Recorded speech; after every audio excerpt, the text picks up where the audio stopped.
The two cameras that no one expected to do great for video, but darn it, they showed us all. The Lumix G9 is a micro four thirds mirrorless camera that can record in 4K 60 frames per second and has some of the best stabilization on the market. The Nikon Z6 on the other hand is a full frame mirrorless camera that has some pretty good stabilization and can record 10-bit full frame 4K with an external monitor. Like, does that not blow your mind? Which one will work best for the online video maker? Let's find out.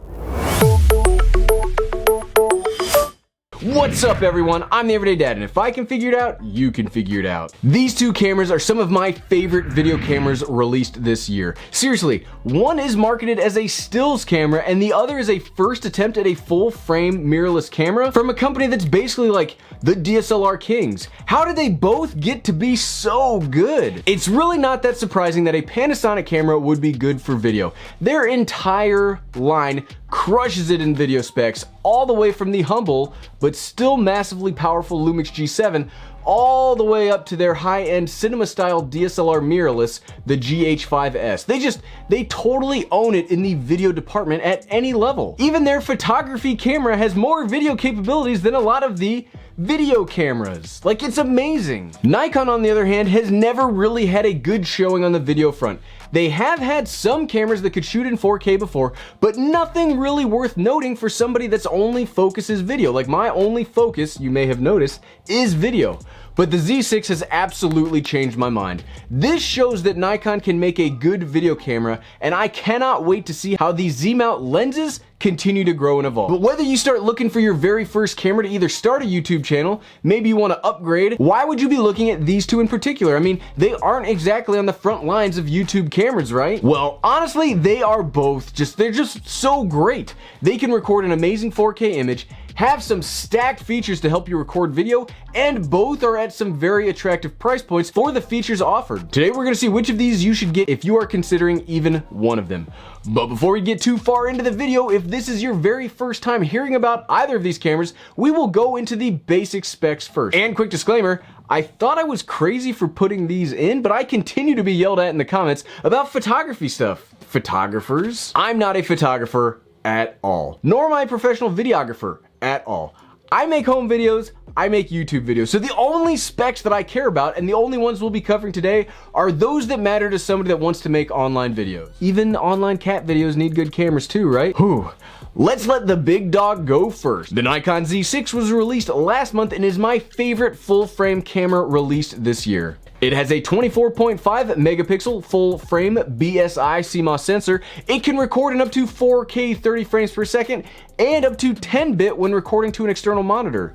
It can also record 1080p up to 120 frames per second using the full width of the sensor, and that's pretty awesome. Not a lot of cameras do that. For autofocus, it is rocking a 273-point phase detection system. One of the amazing things is it has a full frame sensor, but it also has really nice 5-axis stabilization built into the body. Something that I don't normally make note of, but I will do so for the Nikon Z6, is the 24-70 kit lens is fantastic. Seriously, it is also the best kit lens of the year in my opinion. For a full frame 24-70, it's not that big. One of the big negative specs about the Z6 in my opinion though is the inclusion of an XQD card slot instead of the more commonly used and cheaper SD card option. Now I know the XQD is a higher quality card, it's more robust, but it's not as commonly available if one were to break, and it's way more expensive. The Panasonic G9 is no slouch either. It was released in January of 2018, and while marketed as a photography camera, it does so much more. It has a 20.3 megapixel micro four thirds sensor.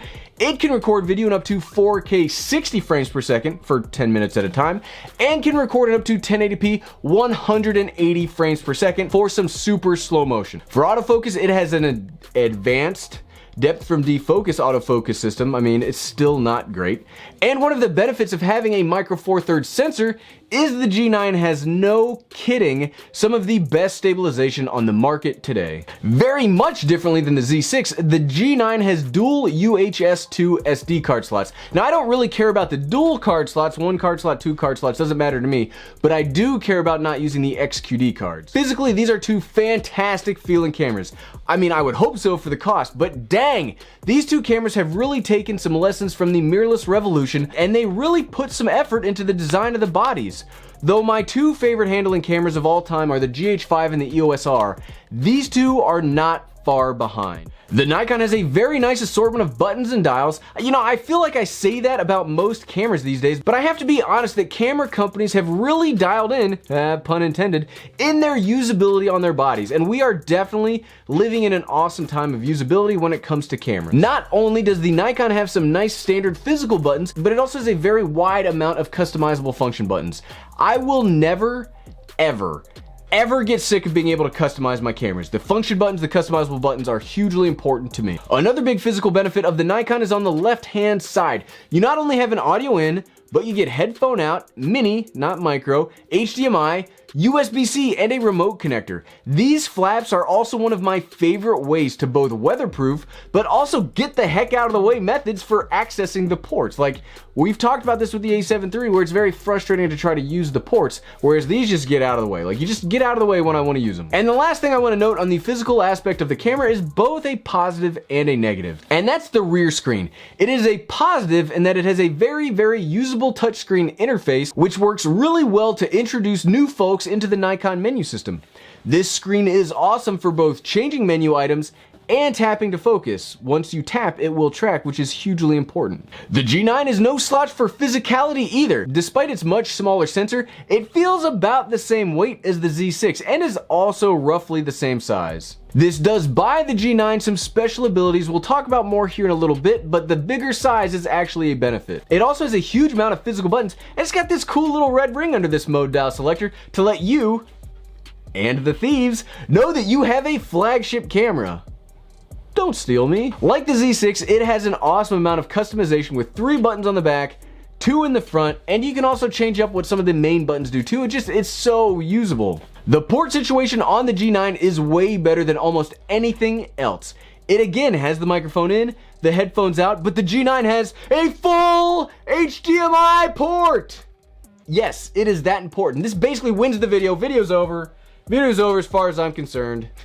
Seriously, as someone that uses these ports basically every time I use the camera, the full HDMI is so useful. And as we move to the back, we come to one of the strongest physical aspects of the Lumix camera line in general. It has a fully articulating touchscreen, but not only is this a fully articulating touchscreen, I mean, there are plenty of cameras with those, but almost none of them, and certainly none of them that sell themselves as photography cameras, have the video functionality you'll find here. You can get focus peaking, audio levels, zebras, histograms, basically everything you need to properly expose your video, but also make sure you aren't blowing out people's eardrums with over loud audio. Like, hopefully right now, I'm not. Are we? No, we look pretty good. We look pretty good for right now. But that's enough talking at the cameras. Again, we're here to decide why we would get one as opposed to the other. So now it's time to compare them against each other in the 3 most important fundamentals of a camera that need to happen for me to recommend them. Woo! Copyright, that song's copyrighted. First up, image quality. Now, we are gonna have some differences in the image quality here because of the nature of micro four thirds versus full frame sensors. So yes, it will be easier to get a shallower depth of field and have better low light performance on a full frame camera. I mean, that's physics. We can't really argue with physics. And even though I love micro four thirds, there is just something magical about the image that comes out of a full frame camera. I mean, there's no two ways around it. But when it comes to colors, clarity, sharpness, etc., I think they both look great, and I actually prefer the colors coming out of the G9 as opposed to the Nikon Z6. There's a reason we're recording on the G9 right now and not the Z6. How nice the image looks doesn't really matter if the video isn't in focus, and the Nikon also has an edge here with its very, very usable phase detection autofocus. Phase detection is the only kind of continuous autofocus that I will have enabled in my cameras. And Panasonic seems to be allergic to phase detection autofocus because they put it in, it's almost like phase detection is lava, and Panasonic doesn't want to step in the lava. I spent a lot of time today playing with my 6-year-old. Avoiding lava is like half of what we do. I think there are some good workarounds to get proper focus without too much difficulty on the G9, but it is a big severe limitation for me about all of the Panasonic cameras. They have very big benefits, but they also have a couple severe limitations. But don't take my word for it, let's hop outside for the standard video / vlogging test. Welcome to the video/vlogging test of the Lumix G9 versus the Nikon Z6. Both of these cameras are two of my favorite cameras on the market today, but that's enough talking. Let's pop them into vlogging mode, turning them on. I actually do have the XQD card for the Nikon. Come on, there we go. We're trying to do this like one-handed, one-man.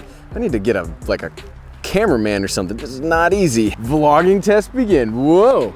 Okay, so this is the vlogging test of the Lumix G9 versus the Nikon Z6. Both of these cameras are set to roughly 24 millimeters on a full frame lens. The Nikon is actually at 24 millimeters because it is a full frame camera. The G9 is at 12 millimeters because it is a micro four thirds camera.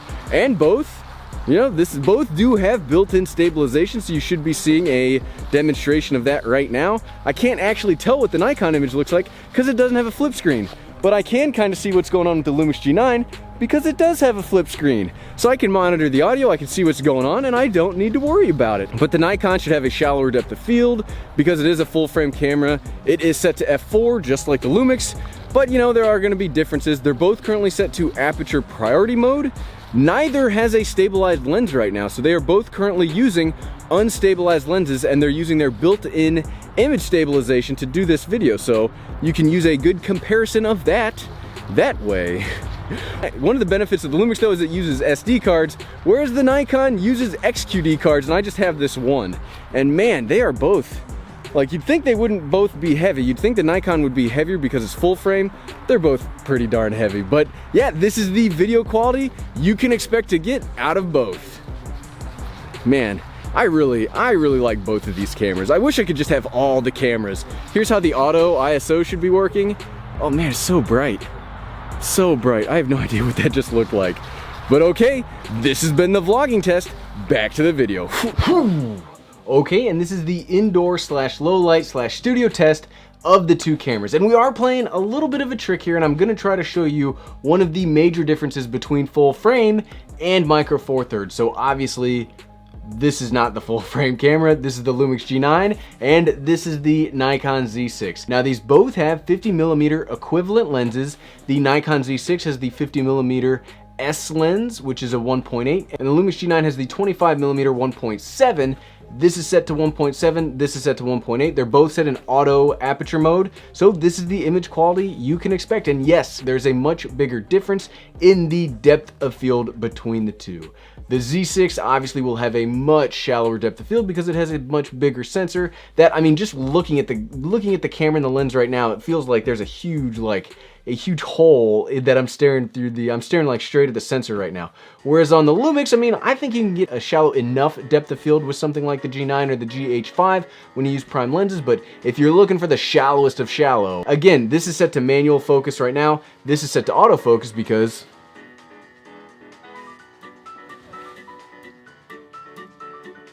I trust the autofocus in the Z6. I do not trust the autofocus in the Lumix G9, so I would only use it for manual focus. But back to the video.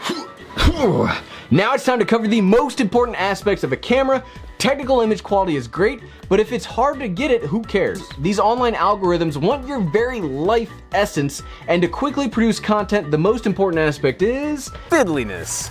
So what is fiddliness? Fiddliness is how much do you have to mess around with the camera to get usable footage out of it. And I break it down into two parts. There is how much messing around with the camera do you have to do before you hit record to set the camera up the way you want. And both of these cameras are really easy to set up. It's actually kind of striking. These are two of the easiest cameras to set up, that you'll find. They both have very nice touchscreens, which you can work through settings and menus and all that stuff. But they also have a nice array of customizable buttons, and they have a lot of very nice features to set the camera up the way you want it. I do really like the body of the Nikon Z6. It is one of my favorite cameras to hold of the year. You can basically really operate it really well one-handed. Everything's just right there. The Lumix G9, on the other hand, is basically the same way. It feels really good to hold, and it's got all the buttons, again, easily one-handed, usable. There's nothing I can say against either when it comes to setting up the camera. I really like both. However, one of the most important parts of fiddliness, and maybe the most important part, depending who you are, is how easy is it to get the footage you want after you hit record. You know, you could set up the camera in any amount of time before you hit record, but if you're a one-man band like me, having it be really easy after you hit record is probably more important. So there are some differences between these two cameras, and it's really going to come down to personal preference. The Lumix G9 has a fully articulating touchscreen, which makes it very easy to use. Like we saw in the vlogging test, I could see what was going on, I could monitor my audio, I could check that everything was good, I could see the exposure, I could see my framing. That is super important. Both have good stabilization, so the video should be pretty easy to stabilize. The problem you're going to run into with fiddliness on these two cameras is the Z6 does not have a fully articulating touchscreen. It has a touchscreen, but it doesn't articulate around. So if you're going to use it in a vlogging situation, you're not going to actually be able to see what's going on unless, you know, like in my previous videos where I had that huge monitor set up. I do not recommend that, by the way. But that's the only way you're going to be able to see your framing, exposure, stuff like that. However, the Lumix G9 has terrible autofocus. That's one of the weaknesses of the Panasonic cameras in general, is their autofocus is not good. They have made strides and they've made improvements on it, but you can't change how contrast-based autofocus works on like a fundamental level. So it's never going to be good enough to use this with continuous autofocus. I would never ever use this with continuous autofocus. The Nikon Z6, which surprised all of us this year, and when it comes to video mode, it has actually good video continuous autofocus, which I am very impressed with. So when it comes to fiddliness, does it make your video easier to create when you have good continuous autofocus, or does it make it easier when you have a fully articulating touchscreen? And those are the decisions that you're going to have to break. I can't say one is easier for fiddliness because they both fail in one way, shape, or form. Okay, back to the video. But something that is almost as important as both how fiddly the camera is to use and how good the image quality is, and that's the ecosystem. When we talk native lenses, the Lumix G9 absolutely crushes the Z6. And that's easy to do, as the Z mount currently only has, they only have 3 lenses available for it. But one of the benefits of both camera is their small flange distance allows for some very nice adaptation.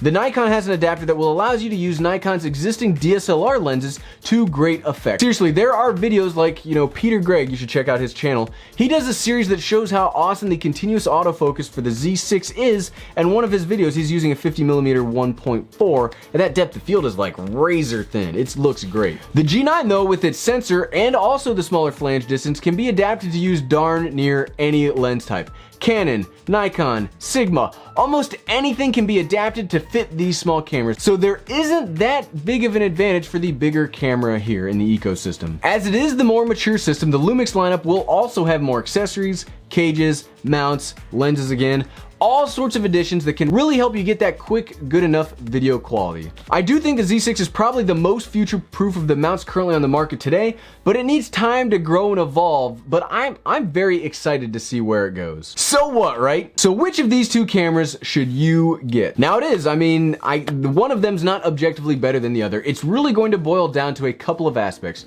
Do you need good continuous autofocus? Well then, you need to go with the Z6. Do you want and need full frame video capabilities? Then, you know, again, you need to go with the Z6. However, do you want some of the best stabilization on the market today? That goes to the G9. And do you want that to come with a flip screen? Again, goes with the G9, and those stabilization of the flip screen works really well together. Both of these cameras are fantastic and are two of the sleeper hits in the year of the A7 III. You know, that's what all of us camera channels will call 2018 from now on. Neither of these would be a bad choice, no matter what the internet forums say. I mean, they are both fantastic cameras. I would be perfectly comfortable using either one as a primary YouTube / Facebook / Twitch / whatever else camera. They're both great, and if you get one, you will not be disappointed. Thanks for watching.